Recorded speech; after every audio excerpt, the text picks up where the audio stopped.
এই দাদা শিকার থেকে ফিরে এলাম বাড়ি।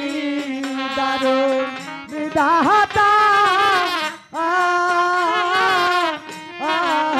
ও বলে সবে মাত্র শিকার খেলে ফিরলাম দুই ভাই বাড়ি।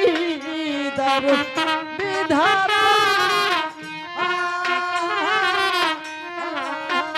ওরে কোনখানে কি খেলে দাদা, ওরে দাদা বুঝিতে না পারি। দারুণ বিধাতা